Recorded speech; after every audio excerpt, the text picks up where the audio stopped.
You guys, इतना wait कराने के बाद मैं वापस से ले आया हूँ after his father he become gangster का थर्ड सीजन, जिसका तुम इतने टाइम से वेट कर रहे थे। तो अपने कानों में हेडफोन डाल लो और रेडी हो जाओ इस वीडियो को देखने के लिए, क्योंकि ये वीडियो बहुत इंटरेस्टिंग होने वाली है। चैप्टर की स्टार्टिंग में हम एक प्रिजन का सीन देखते हैं जहाँ पे बहुत सारे क्रिमिनल्स को ले जाया जाता है और हम देखते हैं वहाँ पे जो क्रिमिनल्स होते हैं वो आगे बढ़ रहे होते हैं प्रिजन की तरफ। तभी एक जो बंदा होता है उसकी टक्कर आगे वाले से हो जाती है। हम देखते हैं वो बंदा बहुत लंबा चौड़ा होता है और उसके सामने वाला थोड़ा वीक होता है जो कि गुड्डे टाइप का है। फिर वो उसे धमकाता है और कह रहा होता है तुम्हें पता है तुम किसके रास्ते में आए हो, तुम मुझे जानते भी हो। हम देखते हैं वो जो चश्मे वाला बंदा होता है वो उसे सॉरी बोलता है, पर वो गंजा अपनी ताकत दिखाने लगता है उसके सामने। दूसरी तरफ हम पुलिस वालों को देखते हैं जो कि ये कह रहा होता है कि इन सबको रूम नंबर 404 में डालो, जिसके बाद उसका जो जूनियर होता है वो उसे कहता है ठीक है। हम देखते हैं उनमें से एक बंदा कहता है क्या हमें ये जो चश्मे वाला बंदा है इसको भी उस रूम में डालना पड़ेगा, क्योंकि इसने कोई बड़ा क्राइम नहीं किया, इसने सिर्फ पैसों की हेरा फेरी की है। जिसके बाद उसका जूनियर कहता है हाँ हमें लगता है शायद इसे भी डालना पड़ेगा। हम देखते हैं वो जो टकला बंदा होता है वो चश्मे वाले बंदे को बार बार डरा रहा होता है और कह रहा होता है तुम मुझे जानते हो, मैं तुम्हारा क्या हाल करूंगा। हम देखते हो चश्मे वाले बंदे की ये देख के फट रही होती है, जिसके बाद वो पुलिस वाले उसे कहते हैं कि अंदर चलो और तुम्हारे रूम में जाओ। हम देखते हैं वो दोनों अंदर जा रहे होते हैं, पर गंजा उस चश्मे वाले के मजे ले रहा होता है और उस चश्मे वाले की फट रही होती है। हम देखते हैं पुलिस वाला उन दोनों को उनके कमरे के पास ले आता है और कह रहा होता है आज से तुम यहाँ रहोगे तो चुपचाप अंदर जाओ, कोई भी प्रॉब्लम खड़ी मत करना। हम देखते हैं वो गेट खोलता है और उन दोनों को कहता है कि अंदर आओ, और बाकी लोगों को कहता है तुम्हारे नए दोस्त आ चुके हैं। हम देखते हैं वहाँ पे बहुत सारे गैंगस्टर बैठे होते हैं पहले से, जिसके बाद वो पुलिस वाला कहता है तुम आपस में लड़ना नहीं, और ये तुम्हारे नए सेलमेट है तो इनके साथ अच्छे से रहना। वो गंजा और वो चश्मे वाला बंदा अंदर आता है जहाँ चश्मे वाले की फट रही होती है, और वो गंजा एकदम गुस्से में अंदर आता है। जिसके बाद वो सामान पे लात मारता है और कह रहा होता है यहाँ का बॉस कौन है। उसके साइड में कई गैंगस्टर बैठे होते हैं, तभी उनमें से एक बंदा स्माइल करता है, तब वो गंजे को गुस्सा आ जाता है और वो उसे कहता है तुम हंस क्यों रहे हो। हम देखते हैं ये और कोई बंदा नहीं, सनशाइन ग्रुप का नंबर 2 होता है, वो भी पुराना वाला। तुम्हें आगे पता लगेगा ये आखिर है कौन। जिसके बाद वो बंदा उसे कहता है कि सही में एक प्यारा सा आदमी हमारे सेल में आया है। तब वो बंदा थोड़ा शॉक होता है और उससे कहता है तुम कौन हो और तुम मुझसे ऐसे क्यों बात कर रहे हो। जिसके बाद उसकी थोड़ी फटने लगती है और वो पूछता है क्या तुम इधर के बॉस हो, क्योंकि हमारा जो बंदा है वो बहुत ज्यादा ही हट्टा कट्टा है। जिसके बाद वो कुछ नहीं कहता और साइड में देखने लगता है। वो गंजा सोचता है ये साइड में क्यों देख रहा है। जिसके बाद वो साइड में देखता है और यहाँ पे हमारे सैद की एंट्री हो जाती है चैप्टर में। हम देखते हैं हमारा सैद उसके सामने खड़ा होता है और वो अपना ओजी स्माइल करता है डेविल वाला। जिसके बाद वो बंदे के सामने आता है। हम देख सकते हैं दोनों की हाइट में बहुत डिफरेंस है, फिर भी इस गंजे की फट रही होती है सैद के सामने, क्योंकि सैद सैद है। हम देखते हैं सैद उसके पास आता है और स्माइल करता है। वो गंजा कुछ बोलता नहीं है और वहीं खड़ा रहता है। जिसके बाद सैद उसे धक्का मारता है और वो गंजा बहुत दूर जाके गिरता है। हम देखते हैं उस गंजे की फट जाती है इसी से और वो साइड हो जाता है। जिसके बाद सैद आगे बढ़ता है और वो चश्मे वाले बंदे के पास आके कहता है क्या तुम प्रोफेसर हो ना। जिसके बाद वो चश्मा वाला डर जाता है और कह रहा होता है हाँ सर मैं प्रोफेसर हूँ, मतलब देख रहे हो ये पहले से सर है और ये सैद को सर बोल रहा है। जिसके बाद सैद हंसता है और कह रहा होता है फिर तुम मुझे पढ़ा सकते हो। जिसके बाद वो चश्मे वाले को कुछ समझ नहीं आता, तब सैद कहता है कि अगर मैं यहाँ से बाहर जाऊंगा तो वापस से कॉलेज अटेंड करूंगा, जिस वजह से मुझे पढ़ाई करनी पड़ेगी। तब उसकी तरफ स्माइल पास करता है और कह रहा होता है कि तुम मुझे पढ़ाओगे ना। यही सीन शिफ्ट होता है। हम देखते हैं दूसरी तरफ अरीना में बहुत सारे लोग किसी को चेयर कर रहे होते हैं और वहाँ एक बंदा होता है जिसकी हालत बहुत ज्यादा बुरी होती है, मतलब ये पीटा है बहुत किसी से। जिसके बाद हम देखते हैं उसके सामने वाला पर्सन उसे लगातार पीट रहा होता है और उसकी हालत खराब कर देता है। हम देखते हैं उसके सामने वाला आदमी बहुत ज्यादा हट्टा कट्टा होता है और उसे बहुत गंदी तरह पीट रहा होता है। जिसके बाद वो एक पंच उस पर लैंड करता है, उस बंदे की हालत खराब हो जाती है, वो जमीन पे गिरता है और हमें दिखाया जाता है ये और कोई नहीं अपना ब्रुक है। जिसके बाद वहाँ जो टूर्नामेंट का अनाउंसर होता है वो ब्रुक को विनर घोषित कर देता है। हम देखते हैं वो बेल्ट भी उसे मिलती है। जिसके बाद वो माइक पे उसे कहता है तुम इस दुनिया के सबसे स्ट्रॉन्ग आदमी हो तो तुम्हें कैसा फील हो रहा है। जिसके बाद ब्रॉक को गुस्सा आता है और वो कह रहा होता है तुम्हें लगता है मैं इंसानों में सबसे ज्यादा स्ट्रॉन्ग हूँ, और हमें पता है ये क्यों गुस्सा हो रहा है। जिसके बाद वो गुस्से में अपना बेल्ट फेंकता है और कह रहा होता है तुम्हें कुछ नहीं पता और मैं ये बेल्ट डिजर्व भी नहीं करता। हम देखते हैं वो बेल्ट फेंक देता है और बेल्ट नीचे गिर जाती है। जिसके बाद वो रिंग से बाहर आता है और उसका जो कोच होता है वो उसे कहता है बहुत बढ़िया किया तुमने आज की फाइट में। वो जैसे आगे बढ़ता है हमें विक्टर भी दिखाया जाता है जो कि उसे कहता है तुम तो अब चैंपियन बन गए हो। और वो दोनों सामने आते हैं और हम देखते हैं उनके सामने और कोई नहीं जिन खड़ा होता है जिसने अपने सर पे बाल उगा लिया है। सीन शिफ्ट होता है, हम एक अफ्रीकन बंदे को देख रहे होते हैं जो कि कह रहा होता है बड़ा बोरिंग गेम है। इसके डिवाइस पे वही वीडियो चल रही होती है जहाँ टूर्नामेंट हुआ था। हम देखते हैं वो टूर्नामेंट की वीडियो देख रहा होता है और वो कह रहा होता है अगर मैं ये फाइट में होता तो ये सब मेरे लिए बोरिंग होता जो कि मैं अभी फाइट करा रहा हूँ। और हम देखते हैं वो एक इविल सी स्माइल देता है और उसकी जो दांत होते हैं नीचे के सिल्वर के होते हैं और ऊपर के गोल्ड के, और वो कह रहा होता है काश मैं और ज्यादा पैसा बना पाता। दूसरी तरफ शिफ्ट होता है प्रिजन की तरफ जहाँ सैद अपना वार्म अप कर रहा होता है और जो प्रोफेसर होता है उसे सब कुछ पढ़ा रहा होता है। तब सैद बेंच प्रेस मारते हुए कह रहा होता है कि मेरे को सब समझ आ गया, तुम एक बार इसकी चेस्ट देख सकते हो कितनी ज्यादा तगड़ी है। और हम देखते हैं वहाँ पे वही बंदा आता है जो कि चैप्टर की स्टार्टिंग में दिखाया होता है, जो उसे उसे कह रहा होता है तुम प्रोफेसर के साथ पढ़ भी रहे हो और वर्कआउट भी कर रहे हो। जिसके बाद सैद कहता है तुम्हें कोई काम है क्या, इधर क्या करने आए हो। सैद उससे पूछता है क्या तुम्हारे पास कोई न्यूज़ आई मेरी माँ को लेके। जिसके बाद वो बंदा कहता है हाँ मैं उसी के बारे में खोज रहा था, उसी बारे में तुमसे बात करने आया हूँ। वो कहता है कि वो कोरिया में नहीं है, मुझे लगता है वो कहीं और गई हुई है। और जिसके बाद वो उसके सर पे हाथ रख के कहता है कि तुम्हें चिंता करने की जरूरत नहीं है, तुम्हें पता है ना तुम्हारी मॉम क्या है। जिसके बाद हम देखते हैं पास का सीन जहाँ पे सैद की मॉम उससे मिलने आई होती है और वो पूछ रही होती है अंदर कैसा लग रहा है। जिसके बाद सैद उसे कुछ नहीं कहता। तब उसकी मॉम कहती है थोड़ी देर और वहाँ रुक लो, मैं तुम्हें जल्दी बाहर निकालूंगी। और वो कहती है मुझे कहीं जाना पड़ेगा इसलिए मेरा वेट करना और मैं ज़्यादा टाइम नहीं लगाऊंगी। जिसके बाद सैद उनसे पूछता है आप कहाँ जा रही हो, पर वो उसे कुछ बताती नहीं और कह रही होती है मैं जल्दी लौटूंगी। तब सैद कुछ बोलता नहीं और अपना सर नीचे कर लेता है। जिसके बाद उसकी मॉम कहती है तुमने मुझसे प्रॉमिस किया था कि तुम कॉलेज अटेंड करोगे तो ये प्रॉमिस भूलना नहीं। हम देखते हैं सैद स्माइल करता है और उनको बाय बोलता है। जिसके बाद सीन प्रेजेंट में आता है जहां हमें पता लगता है ये बंदा और कोई नहीं सैद का अंकल होता है, क्योंकि वो उसे अंकल करके बुलाता है। जिसके बाद हम देखते हैं सैद अपने अंकल से और बात करने लगता है और उसे पता लगता है कि एक और ऑर्गेनाइजेशन है जो कि उसकी मॉम से लड़ रहे हैं जिसका नाम है ट्रेड। और वो कहता है कि शायद से तुम्हारी मॉम चाइना गई है उन ऑर्गेनाइजेशन से लड़ने। जिसे सुन के शायद बहुत शौक होता है और कह रहा होता है कि सही में आप सही कह रहे हो। जिसके बाद वो कहता है हाँ मुझे ऐसा ही न्यूज़ आया है। जिसके बाद वो एक और ऑर्गेनाइजेशन का नाम रिवील करते हैं जिसका नाम होता है king of dragon black society. तुम्हें याद होगा ना सीजन 1 और 2 में मैंने इसके बारे में बताया था। और उसके बाद वो कहता है तुमने जो टूर्नामेंट कराया था उसमें जितने भी लोग मरे थे तुम्हें याद होगा ना उसमें एक और बंदा था, जिस वजह से ये मैटर और भी ज्यादा कॉम्प्लिकेटेड हो रहा है। जिसके बाद हम सैद को देखते हैं जो कि गुस्सा हो जाता है और कह रहा होता है इतना बंड खराबा करना ही नहीं था। सीन शिफ्ट होता है हम लॉस एंजलिस में देखते हैं एक दुकान के पास जहाँ ब्रूक, जिन और विक्टर होते हैं और उनके कोच भी होते हैं, जहाँ ये लोग पागलों की तरह बर्गर खा रहे होते हैं। तुम टेबल पे देख सकते हो। हम देखते हैं कोच इन सबको देख के पागल हो रहा होता है और कह रहा होता है ये लोग कितना खाते हैं। दूसरी तरफ ये तीनों एकदम भैंस की तरह खा रहे होते हैं। बाहर हम एक लड़की का सीन देखते हैं जो कि वहां से पास कर रही होती है और वो अंदर देखती है। जिसके बाद वो अंदर आ जाती है और हम देखते हैं ब्रॉक, जिन और विक्टर की नज़र उस पर पड़ती है। जिसके बाद वो दोनों हाई बोलते हैं और हम देखते हैं ये और कोई नहीं सोफिया है। उसके बाद वो सारे एक रूम में आ जाते हैं। जिसके बाद जिन कहता है तुम लोगों का यहाँ पे आने के लिए थैंक्स। जिसके बाद वो कहता है अभी तक के लिए हमारा टाइम बहुत ज़्यादा मुश्किल जा रहा था, और वो ऐसी प्यारी बातें करता है। तभी कोच, ब्रूक और विक्टर उसके ऊपर गुस्सा हो जाते हैं और कह रहे होते हैं तुम्हें क्या लगता है हमारे लिए कैसा जा रहा होगा। और सोफिया उनको कहती है कि तुमसे बात करके अच्छा लगा पर मुझे कहीं जाना है तो मैं जा रही हूँ। जिसके बाद हम देखते हैं विक्टर की मैच के बारे में पूछती है, जिसमें विक्टर कहता है तुम्हें टेंशन लेने की कोई बात नहीं है क्योंकि तुम्हें पता है ना मैं बहुत ज्यादा स्ट्रांग हूँ। जिसके बाद सोफिया उसे कहती है वैसे भी मैं मैच देखने नहीं आ रही थी तो तुम टेंशन मत लो।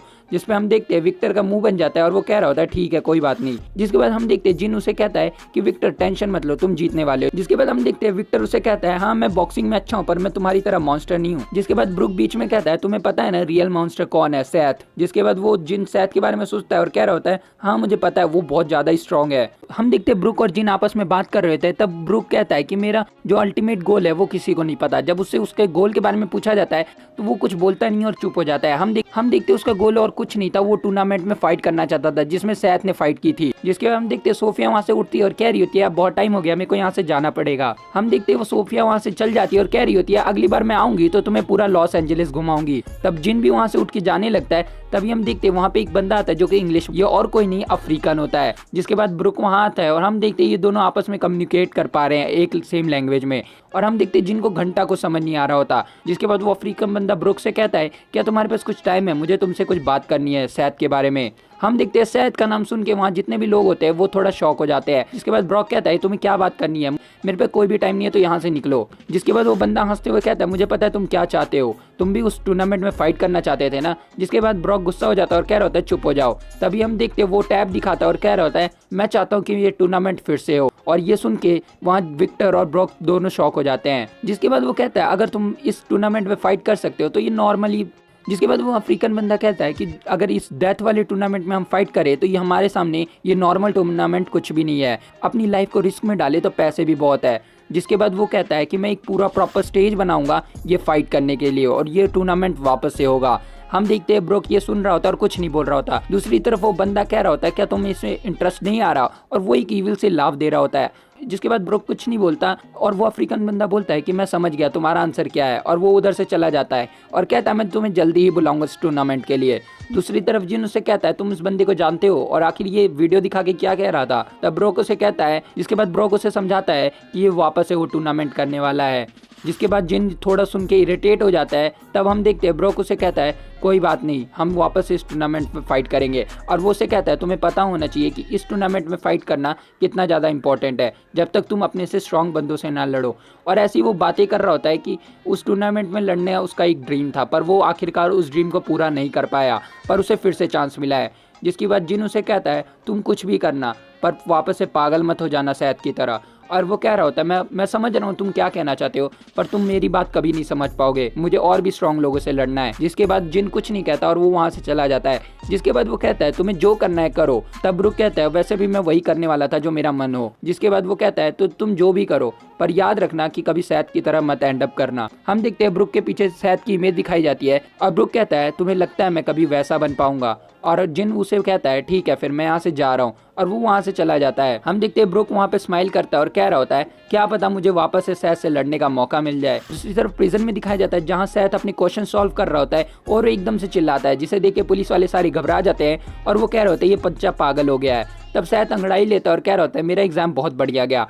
दूसरी तरफ उसके अंकल वहाँ उठते हैं और कह रहे होते हैं तुम्हारा टेस्ट सही में बढ़िया गया। तब वो शहद कहता है हाँ मेरी बॉडी थोड़ी अकड़ गई है। तब शहद का अंकल कहता है तो फिर क्यों ना इसे ठीक किया जाए, मतलब ये दोनों कुछ तगड़ा करने वाले हैं। जिसके बाद शहद कहता है वैसे भी मैं रेडी ही था तो क्यों ना शुरू किया जाए, और वो अपनी उंगली उठा के अपने अंकल को अपने पास आने बोलता है। जिसके बाद उसके अंकल तेजी से उसकी तरफ बढ़ते हैं अटैक करने, और वो अपना पंच शहद के मुंह पे लैंड करने वाले लेते हैं, पर शहद उसे डॉज करता है और अपने अंकल की तरफ तेजी से बढ़ता है। पर उसके अंकल भी कुछ कच्चे खिलाड़ी नहीं थे। जिसके बाद वो हाथ पकड़ते हैं शहद का और उसके मुंह पे खींच के मुक्का मारते हैं। शहद के मुंह से ब्लड आता है। और मैं यहाँ पे एक बात पूछना चाहता हूँ कि पुलिस कर क्या रही है, ये प्रिजन के अंदर लड़ रहे हैं दोनों। और हम देखते हैं शहद थोड़ा दूर हो जाता है फाइट में, और वो कह रहा होता है ये आखिरकार तुमने ये मूव कहाँ से सीखा। तब शहद के अंकल बताते हैं जब मैं उस बुड्ढे से लड़ रहा था पहाड़ों के बीच में, तब मैंने ये मूव उससे कॉपी किया। जिसके बाद शहद उससे डिटेल में पूछता है। तब हमें पता लगता है कि शहद के अंकल भी उस बुड्ढे से लड़े हैं मास्टर वोंग से, और उन्होंने शहद के अंकल को पहाड़ों पे से गिरा दिया था, फिर भी वो सरवाइव कर दिए, इसीलिए वो जेल में पड़े और शहद से जेल में मिले थे।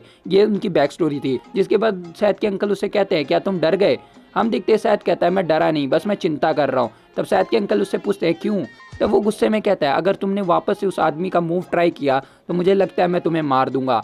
और उसके अंकल कहते हैं अगर तुम मार पाते हो तो आ जाओ। यानी दोनों पागल हो चुके हैं लड़ाई के बीच में। जिसके बाद दोनों वापस से लड़ने शुरू कर देते हैं और दोनों क्लोज कॉम्बैट में आ जाते हैं। जिसके बाद थोड़ी देर बाद हम देखते हैं दोनों थक गए होते हैं और उसके अंकल जमीन पे लेटे होते हैं। शायद उन्हें कह रहा होता है कि मजा आ गया, पर उसके अंकल उसे कहते हैं मुझे नहीं लगा था तुम इतने कम टाइम में इतने ज्यादा स्ट्रांग हो जाओगे। जिसके बाद शायद कहता है तुम्हें लगता है मैं कभी भी किसी से हारूंगा। तब वो कहता है क्या तुम्हें अपनी मॉम से भी डर नहीं लगता। जिसके बाद वो कहता है मैं अपनी मॉम से कभी नहीं लड़ूंगा, अगर मैं लड़ूंगा तो मैं अच्छा बेटा कैसे बनूंगा। उसके बाद वो उसका अंकल हंसने लगता है और उसे कह रहा होता है तो फिर तुम बाहर जाके क्या करने वाले हो। हम देखते हैं वो कहता है कि मैं और कुछ नहीं नॉर्मल लाइफ जीऊंगा और कॉलेज अटेंड करूंगा। तब उसका अंकल उसे कहता है सनशाइन ग्रुप के बारे में क्या। तब वो कहता है आप हो ना उसको संभालने के लिए, तो आपको ही सनशाइन ग्रुप संभालना चाहिए, बाकी मैं तो अपना ऐश करूंगा। जिसके बाद वो कहता है मुझे कोई भी रिग्रेट नहीं है इस चीज का। जिसके बाद उसके अंकल स्माइल पास करते हैं और कह रहे होते हैं जो तुम्हारा मन करे वो करो, पर कभी ये मत भूलना कि तुम्हारे पास एक अंकल है जो तुम्हें बहुत प्यार करता है। जिसके बाद शायद यस बोलता है और वहां से चला जाता है। हम देखते हैं जेल का सीन जहाँ पे शायद रिलीज हो चुका होता है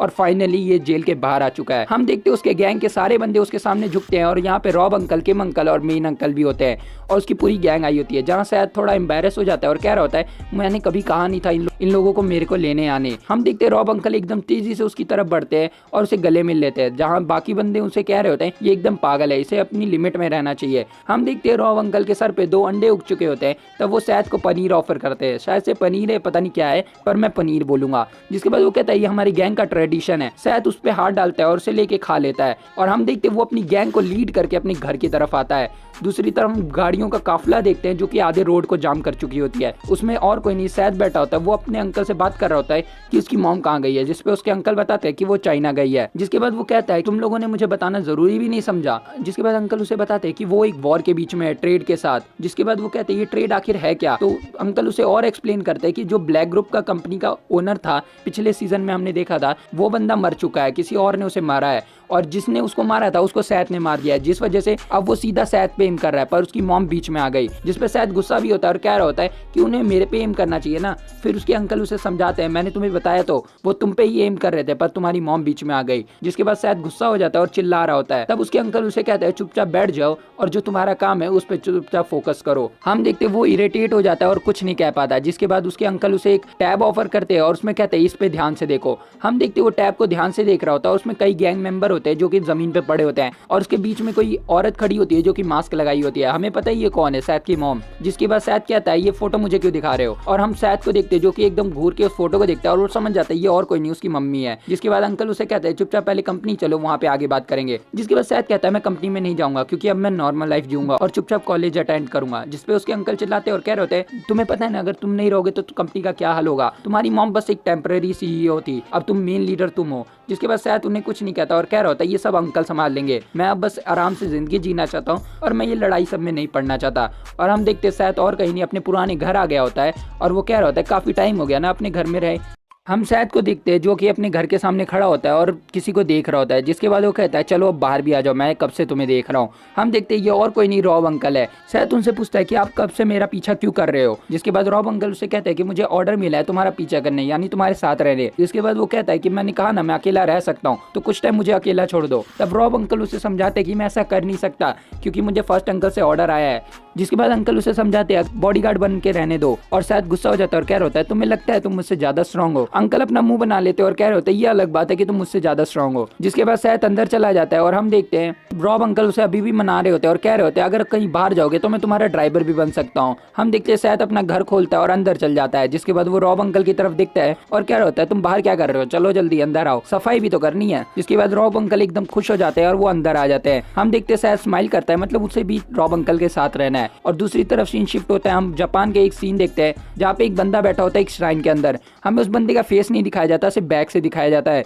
जिसके बाद वहाँ पे एक बंदा आता है जो कि एक लेटर लेके आया होता है और कह रहा होता है एक लेटर आया आपके लिए। हम देखते हैं वो कहता है कि लेटर को आगे लेके आओ। जिसके बाद वो बंदा उसके पास लेटर लेके जाता है और वो बंदा लेटर पढ़ता है। हम देखते हैं कुछ टाइम बाद वो उस लेटर को हवा में उछालता है और अपने कटाना से उसे काट देता है और वो बड़े गुस्से में कहता है लाइफ और डेथ है तो एक और गेम। हम देखते हैं फ्रांस का सीन जहाँ पे कुछ बंदे फेंसिंग सीख रहे होते हैं। हम देखते हैं उनका जो लीडर है उसके पास भी एक लेटर आया होता है, वो गुस्से में उस लेटर को फाड़ देता है और कह रहा होता है वापस एक और क्रेजी गेम। और सीन शिफ्ट होता है दूसरी तरफ, हम एक बेस को देखते हैं जहाँ पे एक बड़ा सा तगड़ा बंदा होता है और वो लकड़ियां काट रहा होता है। हम देखते हैं वो लकड़ियों से पुतला बना रहा होता है और उसके पास भी सेम लेटर आया होता है। सीन शिफ्ट होता है, हम देखते हैं चाइना में जहाँ पे एक फील्ड पे एक आदमी बैठा होता है और वो फिशिंग कर रहा होता है। तभी उसके पीछे कोरियर बॉय आता है जो उसे कहता है बुड्ढे अंकल मैं तुम्हारे लिए लेटर लाया हूँ, तो मैं ये लेटर यहाँ छोड़ देता हूँ। हम देखते वो लेटर छोड़ के वहाँ से चला जाता है और वो बुड्ढा कह रहा होता है मेरे जैसे बुड्ढे के लिए भी लेटर आने लगे आजकल। हम देखते वो अपना फिशिंग रॉड यूज करता है, उस लेटर को अपने पास ले आता है। जब वो लेटर को अपने आंखों के सामने लाता है और वो अपनी फिशिंग रॉड की मदद से उस लेटर को फाड़ देता है। हम देखते वो उस लेटर को देख के बड़ा गुस्सा आ गया होता है उसे और वो लेटर हवा में तैर रहा होता है। जिसके बाद सीन शिफ्ट होता है, हम देखते हैं सैद के घर का सीन जहाँ पे सैद कुकिंग कर रहा होता है और रॉब अंकल टेबल पे बैठे होते हैं। जब वो दोनों कुछ नहीं कर रहे होते पर रॉब अंकल कांप रहे होते हैं। जिसके बाद वो एकदम से खड़े होकर कहते हैं कि बॉस मुझे कुक तो करने दो। जिसके बाद सैद कहता है चुपचाप बैठ जाओ क्योंकि अब खाना बन चुका है। हम देखते हैं रॉब अंकल के पसीने छूट रहे होते हैं और कह रहे होते हैं। जिसके बाद रॉब अंकल कहते हैं तुम बॉस हो फिर भी ये काम खुद क्यों कर रहे हो। जिसके बाद सैद कहता है कि मैं एक नॉर्मल सा बच्चा हूँ, मैंने कंपनी छोड़ दी तो मुझे बॉस बोलना बंद करो। जिसके बाद हम देखते हैं सैद वापस से कुकिंग करने लगता है और जो अंकल होते हैं वो साइड में डिप्रेस होकर बैठ जाते हैं। कह रहे होते हैं वो सब झूठ था, जब मैं तुम्हारा नंबर 1 सबऑर्डिनेट था। जिसके बाद हम देखते हैं सैद कह रहा होता है ये सब कब हुआ और वो एक अजीब सा फेस बनाता है। जिसके बाद हम देखते हैं डोर पे कोई बेल बजाता है और सैद कह रहा होता है अब कौन आया। जिसके बाद रॉब अंकल तेजी से भागते और कह रहे होते हैं मैं चेक करके आया और वो एक लेटर लेके अंदर आते हैं। ये सेम लेटर होता है जो बाकी बंदों के पास भी आया होता है। तब सैद कहता है जल्दी से इसे खोलो और देखो क्या है। हम देखते हैं रॉब अंकल ये देख के शॉक हो जाते हैं पर हमें दिखाया नहीं जाता लेटर में क्या है। जिसके बाद सैद कहता है क्या ये मेरी मॉम के बारे में, तुम शॉक क्यों हो गए। हम देखते हैं वो कह रहा होता है ऐसा कुछ नहीं है, ये इंग्लिश में है जिस वजह से मुझे ये नहीं पढ़ना हो रहा। हम देखते हैं शायद वो लेटर लेता है और कह रहा होता है रुको मैं ट्राई करता हूँ। हम देखते हैं रॉब अंकल एकदम एक्साइटेड हो जाता है कि मेरे बॉस को सब आता है। पर हम सैद की शक्ल देखते हैं जहाँ पसीने छूट रहे होते हैं, मतलब इसे भी इंग्लिश नहीं आती। जिसके बाद वो लेटर को मोड़ते हुए कह रहा होता है मुझे इंग्लिश नहीं आती, मुझे मैथ आती है। हम देखते हैं रॉब अंकल एक्साइटेड हो जाते हैं और कह रहे होते हैं फिर भी आप कूल हो मेरे बॉस। हम देखते हैं शायद इससे इरिटेट हो जाता है और वो कह रहा होता है पहले रेमन खा लेता है फिर देखेंगे। और यहीं पे चैप्टर भी एंड हो जाता है।